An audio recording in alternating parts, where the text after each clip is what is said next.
नमस्कार, BA second year third paper और हम लोग बात कर रहे थे पाठ्यक्रम की। पाठ्यक्रम के अंतर्गत हम लोग समय सारणी की बात कर रहे थे कि समय सारणी किस प्रकार बनाई जाती है। हमने एक अध्यापक की समय सारणी देखी, 2, 3, 4 अध्यापक की समय सारणी और लास्ट हम लोग देख रहे थे अध्यापकवार समय सारणी। और आज हम लोग देखेंगे कक्षावार समय सारणी।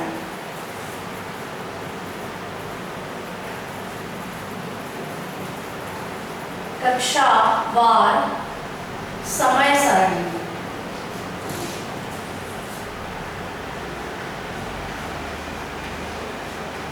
किस प्रकार बनाई जाती है।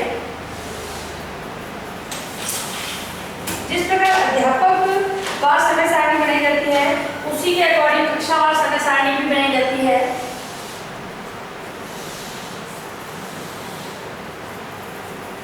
कॉलम की संख्या वही है जो अध्यापक वार समय सारणी के अंतर्गत थी, वही कॉलम की संख्या होगी।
टोटल 9 कॉलम बनाए जाएंगे। फर्स्ट कॉलम है, वहां पर हम लोग कालाश और यहाँ पर कक्षा, क्योंकि हम लोग कक्षा के अनुसार अब जो सारणी बना रहे हैं इसीलिए यहाँ पर तो कालाश को लिखेंगे और यहाँ पर कक्षाओं को लिखेंगे। अब यहाँ पर कालांश की बात करते हैं तो फर्स्ट, सेकंड, थर्ड, फोर्थ और फिर मध्यांतर, मतलब कि जो लंच टाइम है उसको भी यहाँ पर शो करेंगे।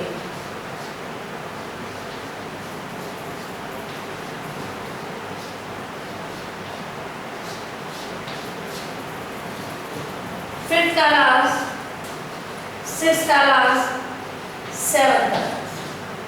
अब कक्षाओं की बात करें तो first class, second class, third, fourth और कक्षा फिफ्थ। अब हमें ये ध्यान रखना है कि जो ये 2 कॉलम है यहाँ पर हम विषय और जो अध्यापक का नाम है वो दोनों को इसके अंतर्गत लिखेंगे। ठीक है, अध्यापक का नाम भी लिखा जाएगा और कक्षा भी, अध्यापक का नाम और विषय को हम लोग यहाँ पर ऐड करेंगे। तो सबसे पहले हम लोग विषय लिख लेते हैं। तो हिंदी प्रथम कालांश में हिंदी, गणित,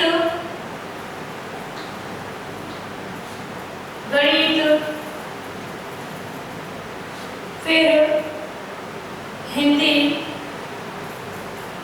और हिंदी। ठीक है, तो अब देखेंगे हम लोग विषय हमने लिख दिया। फर्स्ट क्लास में हिंदी विषय चलेगा, सेकंड क्लास में गणित, थर्ड में गणित, फोर्थ में गणित हिंदी और फिफ्थ में हिंदी। अब यहाँ पर हम अध्यापकों के नाम लिख देते हैं कि कौन सा अध्यापक कौन सी कक्षा में पढ़ाएगा। तो RMS राममोहन शर्मा, फिर RT राधिका तिवारी और थर्ड क्लास में मुकेश कुमार शर्मा। ये शॉर्ट फॉर्म लिखी जाती है, पूरा नाम कक्षावार समय सारणी के अंतर्गत नहीं लिखा जाता। फिर है फोर्थ क्लास में माधव प्रताप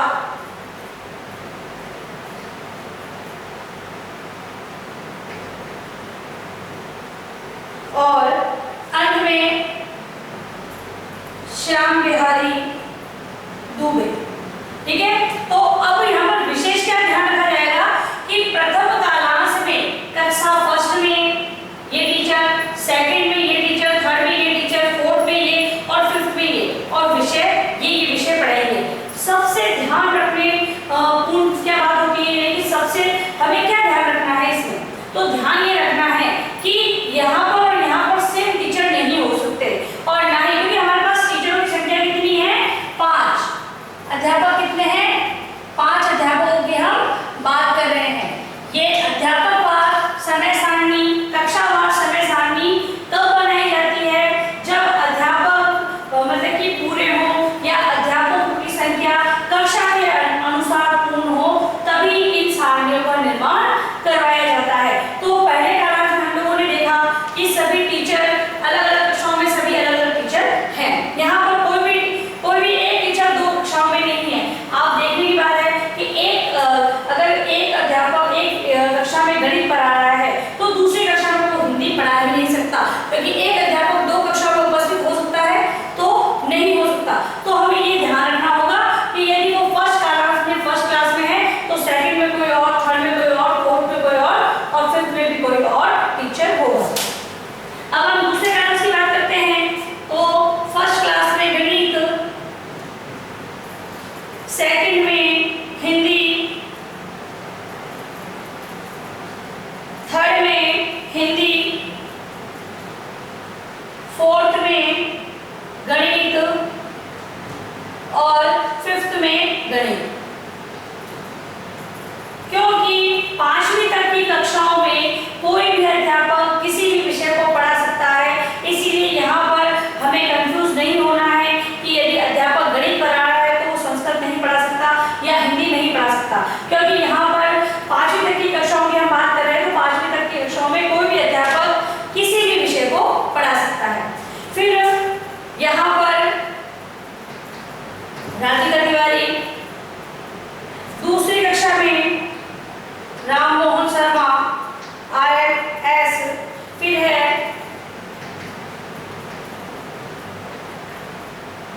LPD, फिर है SBD मतलब श्याम बिहारी दुबे। अब सबकी शॉर्ट फॉर्म हम लोग लिख लेंगे यहाँ पर। फिर है मुकेश कुमार शर्मा। ठीक है, तो ये टीचरों के नाम हैं, ये विषय देती है। अब यहाँ पर हम ये चीज ध्यान रखेंगे कि कोई भी एक अध्यापक 2 कक्षाओं में उपस्थित नहीं होगा। अब थर्ड क्लास की हम लोग बात करते हैं, तो पर्यावरण विषय को लिखे पहले। पर्यावरण, यहाँ भी पर्यावरण, सेकंड क्लास में पर्यावरण, फर्स्ट में पर्यावरण, थर्ड में नैतिक शिक्षा,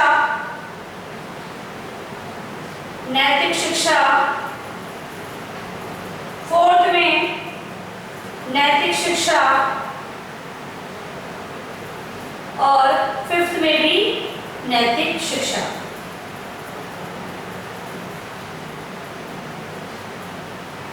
अब अध्यापकों की बात करते हैं हम लोग, तो यहाँ पर श्याम बिहारी दुबे,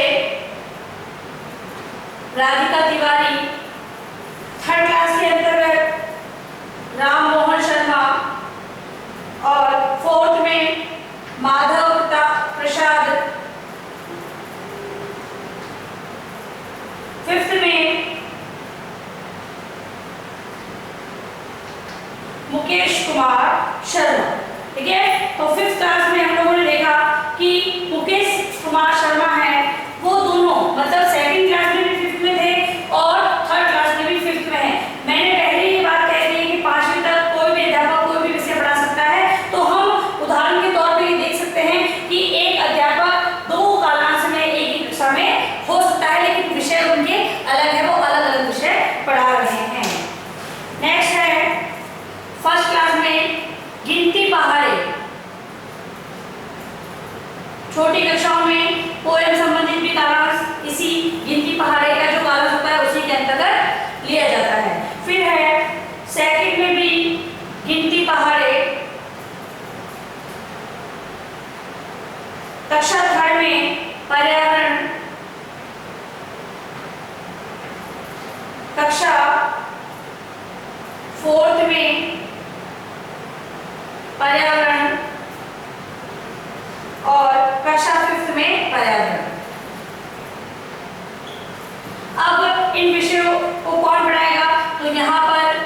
राधिका तिवारी द्वारा गिनती पहाड़े। फिर सेकंड क्लास में, कक्षा सेकंड में मुकेश कुमार शर्मा द्वारा गिनती पहाड़े। थर्ड क्लास में श्याम बिहारी दुबे द्वारा पर्यावरण विषय। फोर्थ में रमेश कुमार शर्मा द्वारा, राम मोहन शर्मा द्वारा पर्यावरण। फिफ्थ में माधव प्रताप द्वारा पर्यावरण। अब जो एक क्लास है वो मध्यांतर का होता है। अब फिफ्थ क्लास की हम लोग बात करें तो फर्स्ट में अंग्रेजी, सेकंड में सुलेख, थर्ड में अंग्रेजी, फोर्थ में अंग्रेजी और फिफ्थ में भी अंग्रेजी। अब टीचरों की बात कर लेते हैं हम लोग तो मुकेश कुमार शर्मा द्वारा फर्स्ट क्लास में अंग्रेजी, श्याम बिहारी दुबे द्वारा सुलेख सेकंड क्लास में। थर्ड क्लास की बात करें तो माधव प्रताप द्वारा अंग्रेजी। फोर्थ क्लास में राधिका तिवारी द्वारा अंग्रेजी और फिफ्थ क्लास में राम मोहन शर्मा द्वारा अंग्रेजी विषय। अब सिक्स्थ क्लास की हम लोग बात करते हैं तो यहाँ पर कक्षा फर्स्ट में सुलेख संबंधित, कक्षा सेकंड में अंग्रेजी, कक्षा थर्ड की हम बात करते हैं तो संस्कृत, फोर्थ में संस्कृत और कक्षा फिफ्थ में भी संस्कृत विषय पढ़ाया जाएगा। अध्यापक श्याम बिहारी दुबे द्वारा फर्स्ट क्लास, सेकंड क्लास में राम मोहन शर्मा द्वारा अंग्रेजी, थर्ड क्लास में माधव प्रताप द्वारा संस्कृत, फोर्थ क्लास में मुकेश कुमार शर्मा द्वारा संस्कृत और फिफ्थ क्लास में राधिका तिवारी द्वारा संस्कृत। अब जो अंतिम क्लास है वो सभी कक्षाओं में खेल कूद के होते हैं। तो आप लोगों ने देखा होगा कि जहां पर अध्यापक कम होते हैं वहां पर दो दो कक्षाएं खेल कूद की लगा दी जाती है, दो दो क्लास खेल कूद के लिए जाते हैं। लेकिन जहां पर अध्यापक पूरे हैं तो बच्चों के लिए जो क्रिएटिविटी से संबंधित है वो क्लासों को लगाया जाता है। उसमें सुलेख, शुद्ध लेख है और इससे संबंधित कार्य अनुभव है, स्वास्थ्य शिक्षा है, कला शिक्षा है, उससे संबंधित जो क्लासों की व्यवस्था कर दी जाती है। क्योंकि टीचरों के अगर अध्यापक हैं तो सारे कार्य अध्यापक करवा देते हैं। लेकिन जब अध्यापक ही नहीं है कक्षा में तो बच्चे इन विषयों को स्वयं अध्ययन नहीं कर पाते। इसीलिए वहां पर खेल कूद के दो दो क्लास लगा दिए जाते हैं अध्यापकों की अनुपस्थिति में। अब यहाँ पर राम मोहन शर्मा द्वारा खेलकूद, सेकंड क्लास में श्याम बिहारी दुबे द्वारा, फोर्थ क्लास में मुकेश शर्मा द्वारा, फोर्थ क्लास में राधिका तिवारी और फिफ्थ में माधव प्रताप द्वारा। ठीक है, अब हम लोग देख लेते हैं कि यहाँ पर भी कोई भी अध्यापक एक क्लास में दो कक्षाओं में नहीं जा रहा। इसमें भी चेक कर लेंगे हम लोग कि सभी अध्यापक अलग अलग हैं, इसमें भी सभी अध्यापक अलग अलग हैं। फोर्थ क्लास की बात करेंगे तो फोर्थ क्लास में भी सभी कक्षाओं में अलग अलग अध्यापक, यानी 5 अध्यापक हैं।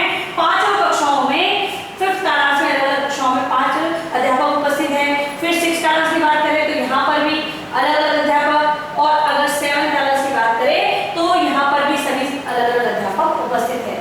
अब ये समय सारणी है वो आप लोग अपनी अपनी जो अपने अभ्यास पुस्तिका या उत्तर पुस्तिका बनाई है उसके अंतर्गत आप लोग उसको बना लेंगे और ये ध्यान रखेंगे अध्यापक आप लोगों को 5 लेने हैं।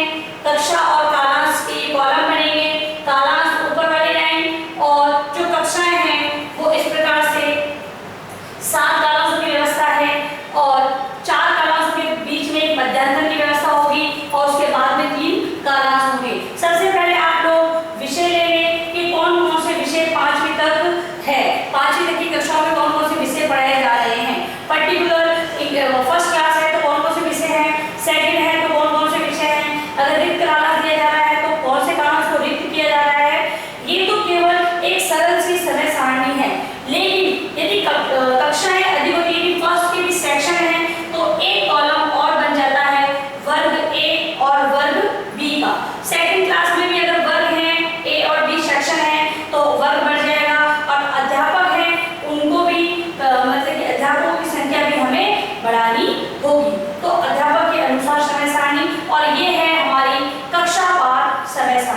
ठीक है, तो अभी समय सारणी आप लोगों को समझ में आ चुकी होगी। आप लोग ये समय सारणी कॉपी में लिख लें ताकि आप लोगों को जब भी सेशन वर्क दिया जाएगा तो इसी पर आधारित सेशन वर्क होगा।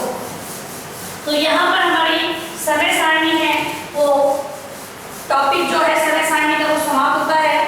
यानी समय सारणी हम लोगों ने सीख ली कितने कितने प्रकार की होती है। आज जो हमारा नया टॉपिक है वो है पाठ्यक्रम की अवधारणा। पाठ्यक्रम की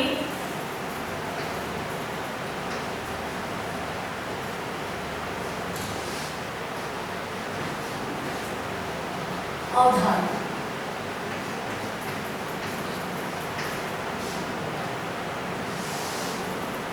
अब क्या होता है पाठ्यक्रम? पाठ्यक्रम को हम किस प्रकार समझ सकते हैं? तो अगर हम बात करें पाठ्यक्रम और शिक्षा के अंतर्गत पाठ्यक्रम की, तो शिक्षा है वो अनवरत चलने वाली प्रक्रिया है, ठीक है।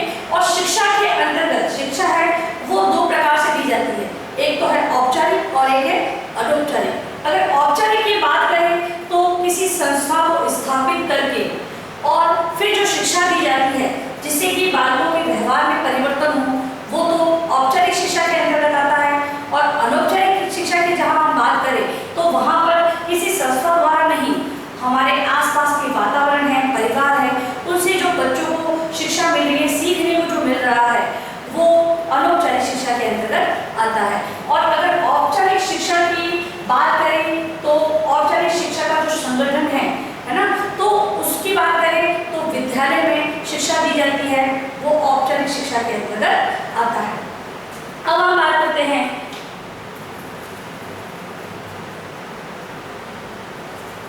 पाठ्यक्रम की। तो पाठ्यक्रम, अब शिक्षा के अंतर्गत पाठ्यक्रम क्यों होता है, पाठ्यक्रम किस प्रकार होता है, उसकी यदि बात करें तो कोई भी बच्चा है किसी भी कक्षा को पास कर लेता है, तो उसमें उस कक्षा को उसने प्राप्त मतलब कि पास कर लिया है, तो उसमें कौन से परिवर्तन आए हैं, किस प्रकार आए हैं वो परिवर्तन, उसका पता लगाने के लिए पाठ्यक्रम का निर्धारण आवश्यक है। यदि पाठ्यक्रम बना लिया जाता है तो उसके आधार पर कक्षा वाइज जो पाठ्यक्रम का निर्माण किया जाता है उसके आधार पर हमें ये ज्ञात हो जाता है कि बच्चा यदि इस कक्षा को पास करेगा तो उसमें ये निर्धारित जो परिवर्तन है, जो अपेक्षित परिवर्तन है, वो हो पाएंगे, ठीक है। तो पाठ्यक्रम इसलिए आवश्यक है, क्योंकि पाठ्यक्रम क्यों बनाया जाए, कैसे बनाया जाए, क्या बनाया जाए, ठीक है। तो कक्षा के अनुसार पाठ्यक्रम का निर्माण किया जाता है जिससे कि बालकों में जो निश्चित या अपेक्षित परिवर्तन है उसको प्राप्त किया जाता है। तो अब हम देखते हैं पाठ्यक्रम का अर्थ। पाठ्यक्रम का अर्थ, अब पाठ्यक्रम के अर्थ की हम बात करें तो पाठ्यक्रम का अर्थ शाब्दिक अलग है, संकुचित अलग है और व्यापक अलग है। तो हम बात करते हैं शाब्दिक की। पाठ्यक्रम का शाब्दिक अर्थ, जो ये शब्द है पाठ्यक्रम, इसका क्या अर्थ है उसकी बात कर लेते हैं हम लोग। शाब्दिक, संकुचित और व्यापक, तीन अर्थों में हम लोग पाठ्यक्रम को देखेंगे। अब हम देखते हैं शाब्दिक अर्थ। शाब्दिक अर्थ क्या है? पाठ्यक्रम, पाठ्यक्रम है, ठीक है। अब इसको अंग्रेजी में क्या बोलते हैं? करिकुलम। इसको बोलते हैं अंग्रेजी में करिकुलम। ये जो शब्द है करिकुलम वो लैटिन भाषा का शब्द है, लैटिन भाषा का शब्द है, इसे अंग्रेजी में दिया गया है, अंग्रेजी भाषा में। अभी ये तो अंग्रेजी में लिखा हुआ है ना, तो ये लैटिन भाषा का शब्द है जिसे अंग्रेजी में प्रयोग किया गया है, अंग्रेजी भाषा में इसका प्रयोग किया गया है। इसका अर्थ क्या होता है? दौड़ का मैदान, दौड़ का मैदान। तो शब्द की अगर हम बात करें, पाठ्यक्रम का शाब्दिक अर्थ की हम बात करें तो दौड़ का मैदान, करिकुलम मीनिंग क्या है? दौड़ का मैदान। इस पर मतलब कि इसके आधार पर जो विद्यार्थी है वो अपने लक्ष्य की प्राप्ति करता है, मतलब कि इस करिकुलम के आधार पर या फिर इसमें दौड़ लगाकर या अपने पाठ्यक्रम के अनुसार या आधार पर जो बालक है वो अपने निश्चित लक्ष्य की प्राप्ति करता है। तो शाब्दिक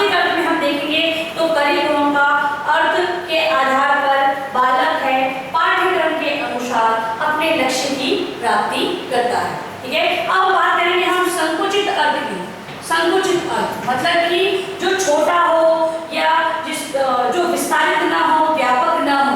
अब उसकी बात करें तो इसे हम कहते हैं कोर्स स्टडी, अध्ययन कोर्स, या फिर सिलेबस की बात करें तो सिलेबस हम लोग सिलेबस कहते हैं।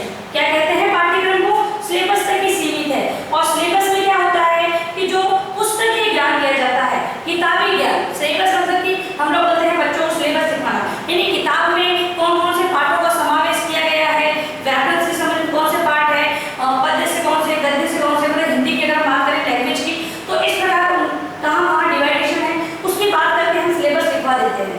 तो संकुचित अर्थ में यदि हम देखेंगे तो ये केवल कोर्स स्टडी या सिलेबस होता है, जिसका मतलब कि क्या होता है, जिसके आधार पर केवल पुस्तकीय ज्ञान प्राप्त किया जाता है।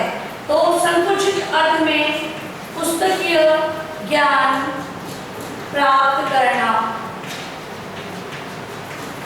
होता है, ठीक है। तो संकुचित अर्थ क्या है? पाठ्यक्रम का पुस्तकीय ज्ञान प्राप्त करना। अब यदि हम व्यापक अर्थ की बात करें, यानी कि जो विस्तृत है, तो व्यापक अर्थ है वो केवल सिलेबस या कोर्स स्टडी तक ही सीमित नहीं रहता है। उसके अंतर्गत जो व्यक्ति के सर्वांगीण विकास से संबंधित जो अनुभव है, क्रियाएं हैं, उनको सम्मिलित किया जाता है पाठ्यक्रम के अंतर्गत। तो व्यापक अर्थ के अंतर्गत क्या आएगा? विद्यार्थी जो अपने शिक्षा से संबंधित, शिक्षा के द्वारा भी बोल सकते हैं, शिक्षा के द्वारा जो अनुभव और क्रियाओं से अपने व्यक्तित्व का और समाज का सर्वांगीण विकास करता है, वही क्या है? पाठ्यक्रम है। मतलब कि पाठ्यक्रम के द्वारा ही बालक और समाज का संपूर्ण विकास माना जाता है।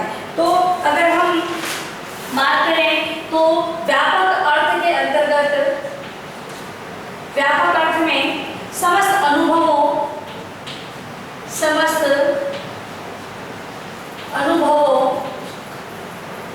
का समावेश होता है, समस्त अनुभवों का समावेश होता है जो बालक के अपने व्यक्तित्व के सर्वांगीण विकास में, विकास हेतु विकास से प्राप्त होता है।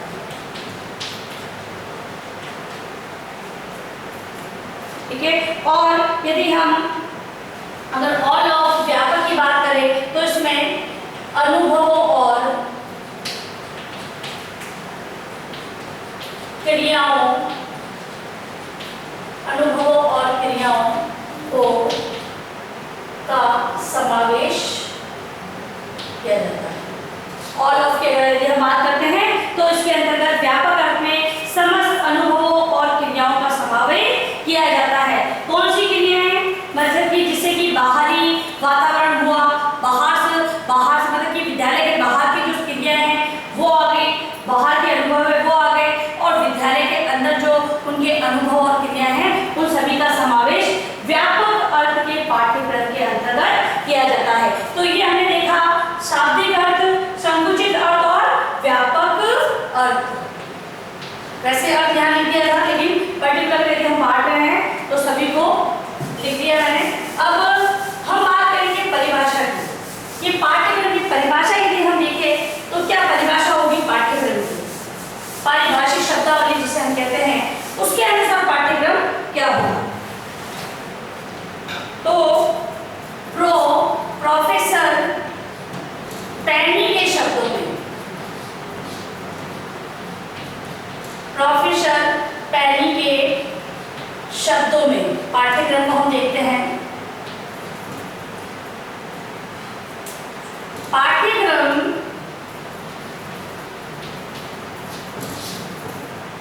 के अंतर्गत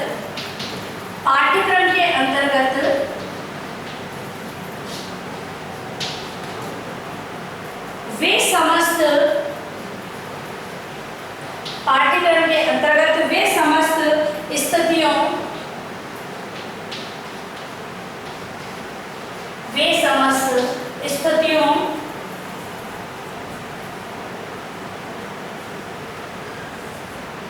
स्थितियां आती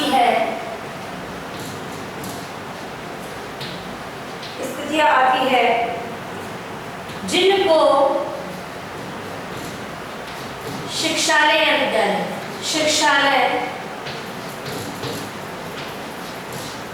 शिक्षालय द्वारा बालकों के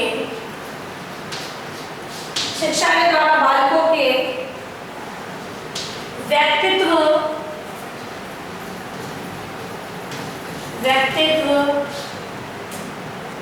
को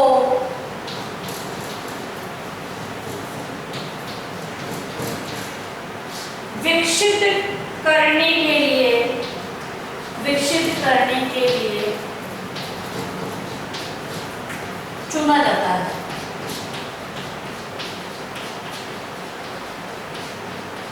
अब अगर यदि हम परिभाषा के रूप में देखें तो पाठ्यक्रम को क्या माना है प्रोफेसर पैनी ने कि पाठ्यक्रम में वे समस्त स्थितियां आती है जिनको शिक्षालय द्वारा बालक के व्यक्तित्व विकास के लिए चुना जाता है। मतलब कि सारी स्थितियां जो हमने व्यापक अर्थ के अंतर्गत देखा कि व्यापक अर्थ में सारे अनुभव और जो क्रियाएं हैं जो विद्यालय के अंतर्गत और विद्यालय के बाहर की समस्त क्रियाएं और अनुभव है उनका समावेश बालक के व्यक्तित्व के लिए किया जाता है, वही पाठ्यक्रम है।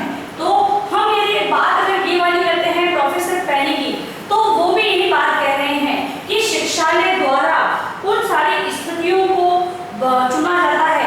मतलब कि जो बालक के विकास व्यक्तित्व का विकास करती है या बालक का सर्वांगीण विकास करती है, ऐसी सारी स्थितियों को शिक्षालय द्वारा चुना जाता है। किसमें? पाठ्यक्रम के अंतर्गत। अब जो एक परिभाषा हम लोग और देख लेते हैं किलपैट्रिक के अनुसार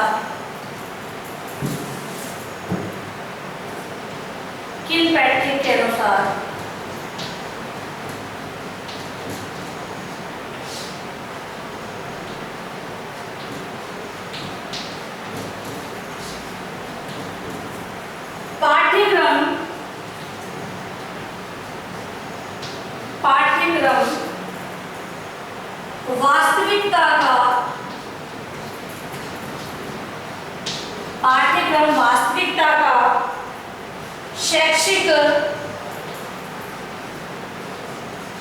वास्तविकता का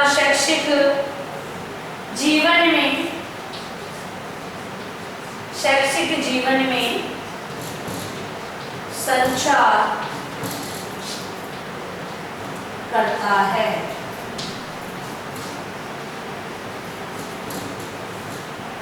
ठीक, अभी परिभाषा के हम देखते हैं पाठ्यक्रम वास्तविकता का शैक्षिक जीवन में संचार करता है। मतलब कि किलपैट्रिक ने जो परिभाषा दी है उनका क्या मतलब है? वास्तविकता यानी व्यवहारिक ज्ञान, जो व्यवहार में हम लोग देखते हैं, सुनते हैं, जिन क्रियाओं को हम लोग करते हैं उनको शैक्षिक जीवन में संचार कौन करता है? पाठ्यक्रम करता है। ठीक है, तो यदि हम इन दोनों परिभाषाओं की बात करें तो वहां पर भी अनुभव और क्रियाओं को शिक्षालय द्वारा चुना जाता है बालक के व्यक्तित्व के सर्वांगीण विकास के लिए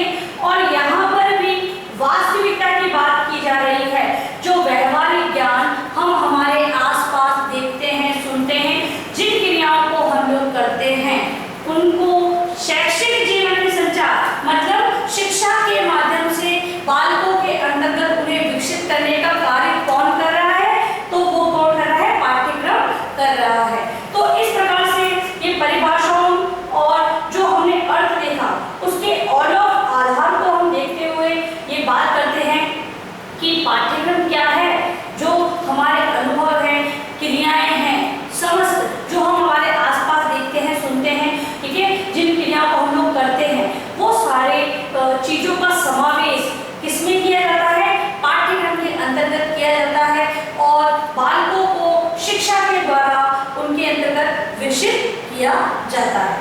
तो अब आप लोग लिखेंगे गृह कार्य प्रश्न, अंत में गृह कार्य प्रश्न।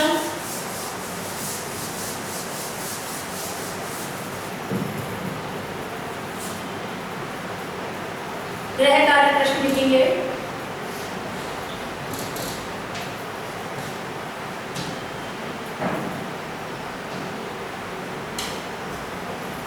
कक्षा 1 से 5 तक के लिए कक्षावार समय सारणी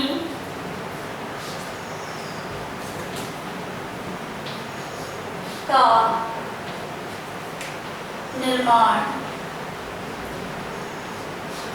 करें। और दूसरा प्रश्न आप लोग लिखेंगे पाठ्यक्रम के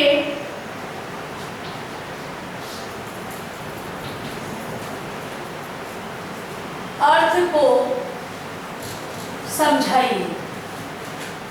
मतलब कि पाठ्यक्रम का क्या अर्थ है वो आप लोगों को लिखना है। और अंत में आप लोगों से निवेदन है कि आप लोग जब भी घर से बाहर जाए तो मास्क का प्रयोग करें या फेस को कवर करके जाए।